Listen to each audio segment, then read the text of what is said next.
저는 자영업에 대한 프랜차이즈를 이제 가맹을 받는 점주들의 입장에서 좀 얘기할 것도 많고 네. 경험도 많고 네, 그런 경험들을 그러니까 제가 커피 매출로는 그러니까 당일 커피만 팔았을 때 매출로는 제가 신기록을 갖고 있어요. 제 기록을 아무도 못 깨고.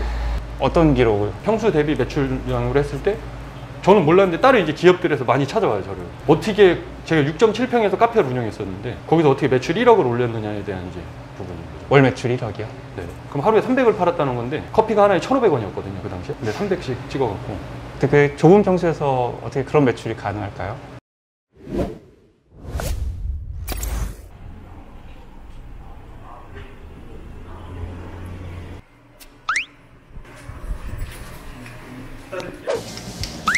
이집트 네가 요즘 누이 더 좋아. 챙겨놨어요.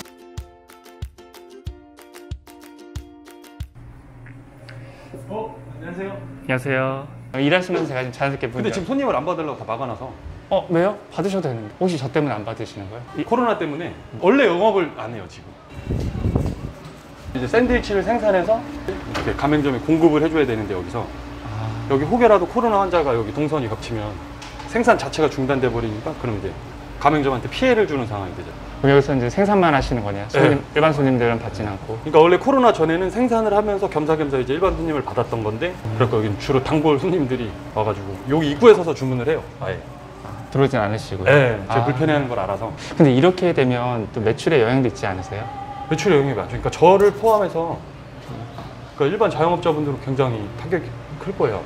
특히나 저기 송도 신도시점 같은 경우는 업장 자체가 학원과 거리에 있어요. 근데 거기 동선 한 명이 겹쳐갖고 학원을 아무도 안 오다 보니까 아예 거기는 이제 뭐 어둠의 도시처럼 막 됐다가 벌써 두 번째예요. 근데. 그러니까 굉장히 힘들죠. 그런데 이제 배달 위주로 여기도 많이 하는데 배달 정도는 어차피 동선이 겹치는 부분은 아니니까. 근데 혹여나 또 그 대행하시는 분들이 동선 겹칠까봐 대행하시는 분들 여기까지 안 들어오고 저기 입구에서 가져요. 저기 냉장고를 그래서 세팅을 해놓은 거거든요. 알아서 꺼내가요. 주소지 보고 아 여기구나 하고. 냉장고를 밖에 놔두신 거네요? 하루 평균 몇 개의 샌드위치를 만드세요? 하루에 한 200개? 200개를 들고 혼자 만드시는 거예요? 아니요 이제 오죠. 사모님. 네, 그리고 도와주는 사람들이 많아요.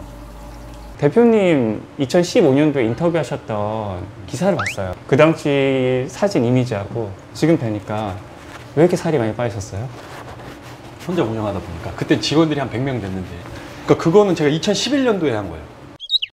뭘 해야 될지라는 고민 끝에 취재인이 서울을 가보자 이런 게 있다 라고 한 데가 이제 홍대에 있는 방과막 사이트.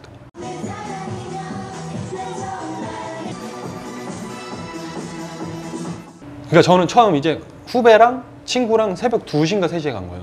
일단 기본적으로 술은 시켜야 되니까 그냥 예의상 503잔에 3명이서 같은 503잔에 마른 오징어 하나 주세요라고 이제 시키고 나서 딱 있는데 그때가 이제 발라드 타임이었던 거예요. 갑자기 이제 그 스모그가 나오면서 현진이 형이 흐린 기억 속의 그대가 노래가 딱 나오는데 그때 제가 이제 나왔어요 밖으로. 야 이건 내가 무조건 해야 되는데 그러니까 거기 실제로 앉아있던 시간은 5분밖에 안 돼요. 한 5분도 안 될 거야 아마 마음 먹는 데까지. 지금도 얘기하면서 약간 전율이 느껴져요. 그때 당시를 이렇게 생각하면 아 이걸 내가 무조건 해야 돼. 거기를 그래서 한 달 간 것 같아요. 나 이거 좀 하게 해달라고. 그 이름도 나 좀 쓰고 나 이거 내 인천에 하겠다. 근데 거기서는 뭐라고 했냐면 저한테 결과적으로 그분이 사장인지 아닌지 모르겠는데 제가 가서 사장 나오라고 하는데 나오지도 않을 뿐더러 하도 가니까 그냥 불쌍해서 나왔던 사람이 이거 따라해봤자 다 망할 거라고 하더라고요. 아 난 안 망할 것 같으니까 할 건데 여기서 이름 빼고 베껴갈 수 있는 걸 다 베껴가라고 그랬어요 저한테. 강남에 있는 데서. 그 당시에는 되게 많았죠. 홍대, 강남, 뭐 신천 줄자를 사서 의자 높이부터 등 높이까지 다 잰 거예요. 베껴라고 했으니까. 그리고 신천에 있는 매니저나 나와서 뭐 할 수 있는 거냐고. 아 강남에 전해보라고. 강남에서 다 베껴와라 해서 왔으니까 당당하게 얘기하고 어둡고 하니까 의자 들고 화장실 들어가서 막 재고 메모해가면서 해갖고 이제 만들어낸 거예요. 그래서 12월 달에 이제 오픈을 했죠. 11년. 베껴가라고 하신 분은 그때 말로 좀 무시했으니까 네. 뭐 무시죠.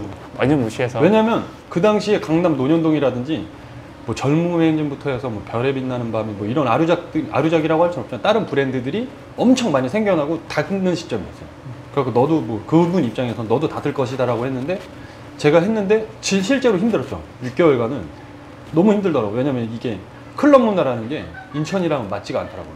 근데 제가 되게 이해가 안 갔던 부분은 첫 차가 다니는 시간에 보면 홍대든 강남에 있는 여기서 인천으로 올려오는 이제 술을 먹고 놀던 젊은이들이 인천 오는 버스에 줄을 쫙 서 있어요. 그럼 그들은 결국 인천 사람이거든요.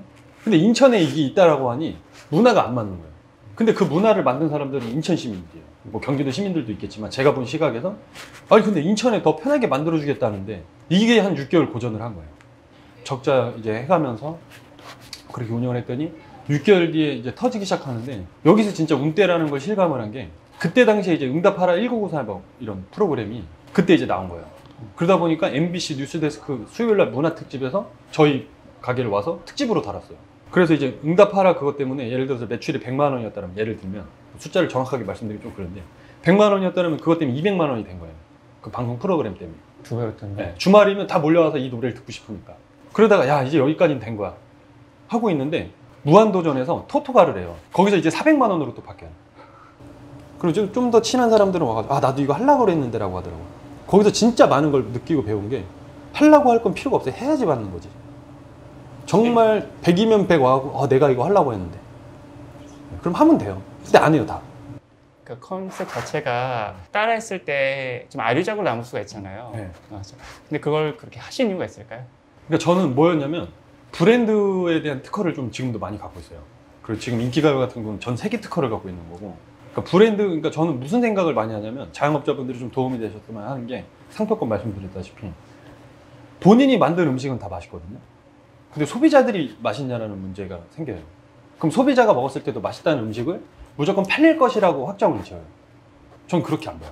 음식이라는 거는 장사를 하는 사람이 요식업을 한다라고 하면 장사하는 사람의 이 음식은 무조건 최고여야지 기본적인 거고 난 이게 맛있으니까 잘 될 거야는 옛날 얘기인 것 같아요. 그럼 이게 이 음식을 개발을 했으면 여기에 이제 포장지가 전 중요하다고 생각을 해요. 뭐 포장지의 케이스 이런 하드웨어적인 거 말고 소프트웨어적으로 그럼 이거에 대한 이제 브랜드 가치는 어떻게 놀려야 되느냐의 부분을 가면 결국에는 이제 특허권이거든요. 그럼 이 브랜드를 알려놓으면 이 브랜드에 대한 신뢰가 있으면 여기서 출시하는 제품군에 대해서는 사람들이 어느 정도 신뢰를 하고 먹는데 이 가게 안에 산정지어서 여기서 만들었던 뭐 빵이 맛있다. 그럼 이 가게에 와야지 빵이 맛있어져 버리는 거예요. 근데 그런 가게들은 대한민국에 엄청 많거든요. 그럼 다시 말해서 왜 그들과 경쟁하려고 거길 들어가냐고. 그들은 내비두고 혼자서 경쟁 구도를 갖고 앞서갈 수 있는 부분들이 많을 텐데 그래갖고 방과후 학생이랑 저는 인정을 하죠. 방과후 학생이 보고 왔다. 근데 6개월 뒤에 무슨 상황이 벌어졌냐면 방과후 학사에 있는 그 운영진들이 저희 걸 베껴가서 다시 만들었어요. 새로 오픈할 때 저희 컨셉으로 바꿔서 했어요. 이걸 내가 어떻게 잠시만요. 예, 인기갑니다. 주문 들어오신 거 아니에요? 네, 전화로. 그 전에는 이제 중코 같은 노래타운 됐었어요. 주류회사에서 막 찾아와요. 왜요? 무슨 일이세요? 그러니까 중코를 이긴 노래타운이 저밖에 없다고 하더라고요. 주류 매출로. 그러니까 주류 사용량으로 따졌을 때. 그래갖고 제가 중코를 이겼구나라는 거를 주류회사를 통해서 알았어요. 그러니까 저는 제가 제일 최고로 존경하는 사람은 코카콜라 만든 사람이고 두 번째가 나이트클럽 만든 사람이에요. 어떻게 인간들이 이걸 만들었지 하고 있던 찰나에 중코가 나온 거예요. 그리고 중코 김성훈 회장님이 책도 자서전도 쓰시고 한 것까지 전 다 읽어봤어요. 어떻게 사람은 이런 생각을 할 수 있을까가 궁금해서. 그리고 뭐 중코 회장님의 사모님 되시는 분은 뭐 울산 미인대 3위 출신의 뭐 차는 뭐를 타는지까지 정말 사소한 것까지 다 알게 됐는데 궁금해서 이제 찾아봤는데 그분이 중코라는 걸 만들 때 이게 사실인지 아닌지 당사자한테는 뭐 기회가 없어서 물어봤는데 제가 알기로는 호프집을 이렇게 운영을 하시는데 지인 손님들이 이렇게 오면 예전에는 이제 술을 먹고 노래방 가는 분위기였거든요. 제가 20대 초반만 해도. 근데 지인들이 와서 자꾸 노래방을 같이 가자라고 하는 거죠. 나는 장사를 해야 되는데. 그러니까 너무 힘드니까 그럼 노래방에서 술을 팔 수 있는 방법은 뭐가 있을까라는 걸 고민하다가 그분이 만드신 거예요. 그럼 이게 세법으로 넘어가면 특별소비세라고 해서 단란주점에 내는 특별소비세를 지불을 해야 돼요. 근데 김성훈 회장님이 바꿔놨어요. 그 판례를. 우린 여성종업원을 접대하지 않기 때문에 허가는 당연히 일종 유흥주점 나오는 허가에서 이 행위를 하지만 여성종업원을 쓰지 않기 때문에 우린 특별소비세를 면제시켜줘야 된다 라는 판례를 받아놓은 거예요.